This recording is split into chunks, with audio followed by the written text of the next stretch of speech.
मैं सर्वशक्तिमान परमात्मा के अस्तित्व को मानने से इनकार करता हूं। मैं नास्तिक इसलिए नहीं बना कि मैं अभिमानी हूं, पाखंडी या निरर्थक हूं। मैं ना तो किसी का अवतार हूं, ना ईश्वर का दूत, और ना ही खुद परमात्मा। मैं अपना जीवन एक मकसद के लिए न्योछावर करने जा रहा हूं, और इससे बड़ा आश्वासन भला क्या हो सकता है। ईश्वर में विश्वास रखने वाला एक हिंदू पुनर्जन्म में एक राजा बनने की आशा कर सकता है। एक मुसलमान या एक ईसाई को स्वर्ग में भोग विलास पाने की इच्छा हो सकती है। उसे अपने कष्ट और कुर्बानियों के बदले पुरस्कृत होने की कामना हो सकती है। लेकिन मुझे क्या आशा करनी चाहिए? मैं जानता हूं कि जिस पल रस्सी का फंदा मेरे गले में लगेगा और मेरे पैरों के नीचे से तख्ता हटेगा, वो मेरा अंतिम क्षण होगा। किसी स्वार्थ भावना के बिना, यहां या यहां के बाद किसी पुरस्कार की इच्छा किए बिना, मैंने अनासक्त भाव से अपने जीवन को आजादी के नाम कर दिया है। हमारे पूर्वजों को जरूर किसी सर्वशक्तिमान में आस्था रही होगी कि उस विश्वास के सच या उस परमात्मा के अस्तित्व को जो भी चुनौती देता है, उसे काफिर या पाखंडी कहा जाता है।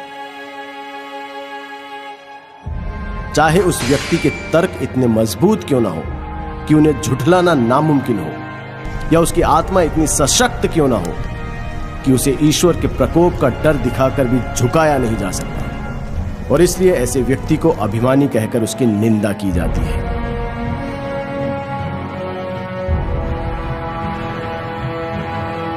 मैं घमंड की वजह से नास्तिक नहीं बना।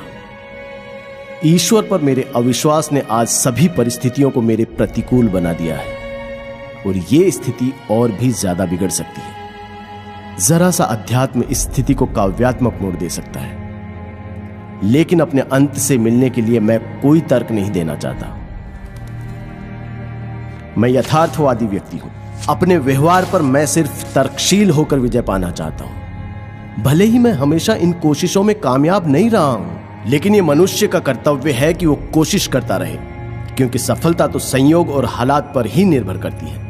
आगे बढ़ते रहने वाले प्रत्येक व्यक्ति के लिए जरूरी है कि वो पुरानी आस्था के सभी सिद्धांतों में दोष ढूंढे।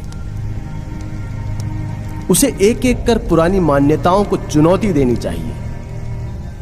उसे सभी बारीकियों को परखना और समझना चाहिए। अगर कठोर तर्क वितर्क के बाद वो किसी धारणा तक पहुंचता है, तो उसके विश्वास को सराहना चाहिए।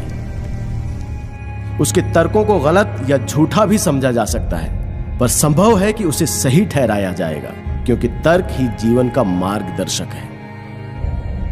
लेकिन विश्वास, बल्कि मुझे कहना चाहिए कि अंधविश्वास बहुत घातक है। वो एक व्यक्ति की सोच समझ की शक्ति को मिटा देता है और उसे सुधार विरोधी बना देता है।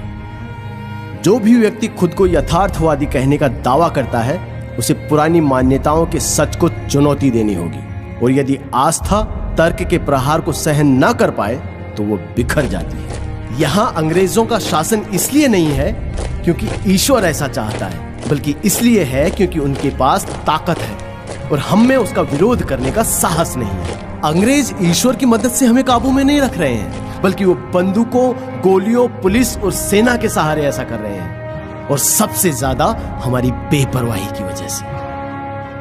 मेरे एक दोस्त ने मुझसे प्रार्थना करने को कहा। जब मैंने उससे अपने नास्तिक होने की बात कही, तो उसने कहा, जब तुम्हारे आखिरी दिन नजदीक आएंगे तब तुम यकीन करने लगोगे। मैंने कहा, नहीं मेरे प्यारे मित्र, ऐसा कभी नहीं होगा।